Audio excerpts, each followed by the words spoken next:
Dragon Prince yuan के इस episode की शुरुआत में हम देखते हैं कि जहां युआन को वानशाओ हेवन आए हुए 15 दिन बीत गए होते हैं और रिश्ते में ड्रैगन स्पिरिट एटोपिया ओपन भी हो जाता है और याया झायर और टुनटुन से कहती है कि तुम्हें हर हालत में काफी केयरफुल रहना होगा ड्रैगन स्पिरिट एटोपिया के अंदर और वहाँ पे जो सेक्रेट रेस है उसे जरा सा भी अंडरस्टिमेट मत करना। तो झायर नोट करते हुए कहता है कि हाँ मैं जानता हूँ और याया कहती है कि टुनटुन ड्रैगन स्पिरिट एटोपिया के अंदर झायुआन की बात सुना क्योंकि वो तुमसे ज्यादा विश्वसनीय है और ये सोच समझ के ही कुछ करेगा। और इस चीज को सुन के टुनटुन को ज्यादा कुछ अच्छा नहीं लगता जबकि झायुआन खुश हो रहा होता है। और जब ये तीनों बातचीत कर रहे होते हैं तभी हम वानशाओ हेवन के लीडर को देखते हैं जो कहता है कि मैं ये नहीं जानता हूँ कि ये अच्छी चीज है या नहीं, लेकिन करीब करीब समय हो गया इसलिए चलने के लिए तैयार हो जाओ। तो वानशाओ हेवन के जो मेंबर्स होते हैं वो चिल्लाते हुए कहते हैं कि अब ड्रैगन स्पिरिट एटोपिया एक बैटलफील्ड बनेगी जहाँ पे हमें हर हाल में इविल बीस्ट क्लैन के एक एक बंदे को चुन चुन के मारना होगा। और फिर लीडर चिल्लाते हुए कहता है कि हमारा जो वानशाओ हेवन है वो कभी भी उन घटिया क्लैन से नहीं दबेगा। जिसके बाद काफी सारे लोग इस ड्रैगन एटोपिया के पोर्टल के अंदर जाने लगते हैं और झायन और टुनटुन भी आगे बढ़ रहे होते हैं। और जैसे इस पोर्टल के पास आ जाते हैं तो टुनटुन एक स्किल को बाहर निकालता है जिसमें इसका ब्लड भी होता है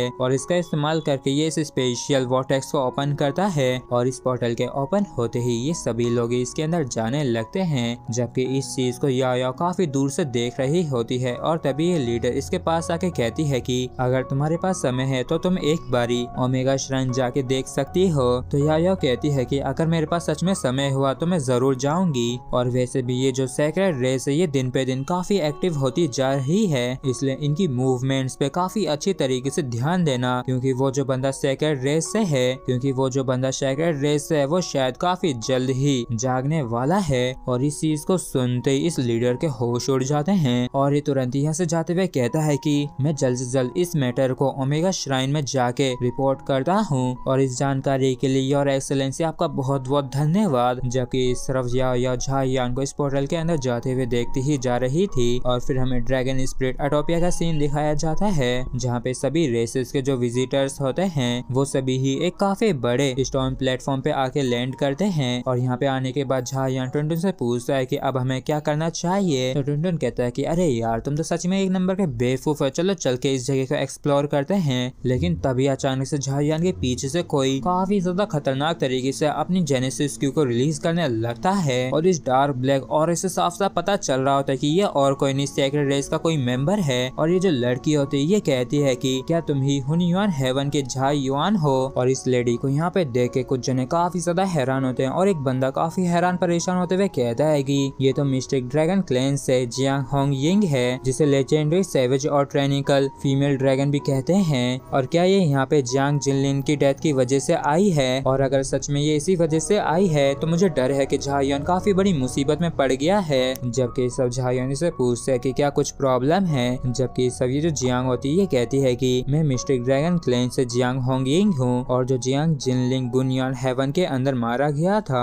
वो असल में मेरा छोटा भाई था। तो झायुआन कहता है कि सुन के काफी बुरा लगा। तो ये जियांग कहती है कि वैसे तो वो सेक्रेट रेस के हाथों में मरा था लेकिन क्या वो तुम ही थे जिसने बाउंड्री फॉर्मेशन को तोड़ के अंदर जाने का डिसाइड किया था। तो झायुआन कहता है कि हाँ तुमने बिल्कुल सही कहा। और क्या तुम ये कह रही हो कि उस समय हमें पीछे हट जाना चाहिए था और बस ऐसे ही सारे एंसेस्ट्रल क्वी को सेक्रेट रेस को ऐसे ही सौंप देना चाहिए था। और इस बात को सुन के ये होंगी गुस्से में कहती है कि मुझे बिल्कुल भी उन चीजों की कोई भी परवाह नहीं है और मैंने उस समय जिस भी सेक्रेट रेस के मेंबर को देखा उसे मैंने बिल्कुल भी नहीं बख्शा। लेकिन बाद में जाके मुझे पता पड़ा कि असलियत में तो तुम जिम्मेदार हो उसकी मौत के और मैं तुम्हें इतनी आसानी से मारूंगी तो नहीं, लेकिन अगर मैंने तुम्हें एक अच्छा सबक अभी नहीं सिखाया तो मुझे कभी भी शांति नहीं मिलेगी। और इतना क्योंकि ये काफी ज्यादा खतरनाक तरीके से अपनी जेनेसिस क्यू को रिलीज करने लगती है। और इस चीज को देखे ये लोग काफी ज्यादा हैरान होते हुए कहते हैं कि क्या अब ये अटैक करने वाली है। और झायुआन तो अपनी जगह पे बिल्कुल सही है लेकिन क्या इस फीमेल ड्रैगन का सच में दिमाग खराब हो गया है क्या। जबकि इस तरफ हम देखते हैं कि ये जो जियांग होंग यिंग होती है इसने काफी तगड़ी किक झायुआन के ऊपर कर दी होती है। तो झायुआन भी पीछे नहीं रुकता है और ये तुरंत ये काफी खतरनाक पंच इसकी किक के ऊपर कर देता है जिसकी वजह से यहाँ पे काफी ज्यादा तगड़ा ब्लास्ट होता है। और ये जो होंग यिंग होती है पीछे हट जाती है और ये कहती है कि ये तो वाकई में काफी इंटरेस्टिंग बात है लेकिन आखिर कैसे तुम जैसे एक इनिशियल नेशन सोर्स एक्सपर्ट के पास इतनी ज्यादा स्ट्रेंथ कैसे है। जबकि सब झायुआन कहता है कि जियांग जिनलिंग गुनयान हेवन की बैटल के अंदर मरा था लेकिन उसने बिल्कुल किसी हीरो की तरह आखिरी दम तक लड़ाई की। लेकिन ये वाकई में काफी शर्मनाक बात है कि उसकी जो ओल्डर सिस्टर वो एक नंबर की इडियट है। और इस बात को सुन के होंगिंग को काफी गुस्सा आ जाता है और ये कहती है कि आखिर तुमने क्या कहा। लेकिन तभी झायान की तरफ से भी एक बंदा आगे आ जाता है जो कि जिंग जोंग है, जो कि जिंग लिंग का राइट हैंड है। और ये कहता है कि जियांग होंगी, आखिर तुम ये बिन मतलब का बखेड़ा क्यों खड़ा कर रही हो। तो जियांग होंगिंग कहती है कि क्या तुम्हारा गोल्डन मंकी क्लैन इसे प्रोटेक्ट कर रहा है। तो जिंग जोंग कहता है कि झायान हमारे गोल्डन मंकी क्लैन का एक मान्य अतिथि है और तो और यहाँ पे लिटिल एंसेस्टर भी हैं, तो तुम्हारे इस बेकार के व्यवहार को बिल्कुल भी सहा नहीं जाएगा। तो ये जो जियांग होंगिंग होती है ये कहती है कि एंसेस्टर टाओ टाई, आखिर क्यों तुम इस बाहरी की तरफ हो। तो टुनटुन झायान की तरफ देखते हुए कहता है कि आखिर इस बंदे में ऐसी भी क्या दिक्कत है। तो होंगिंग भी गुस्से के साथ कहती है कि ये तो अभी सिर्फ नेसेंट सोर्स स्टेज पे ही है और मुझे किसी भी होली बीस्ट का कोई डर नहीं है।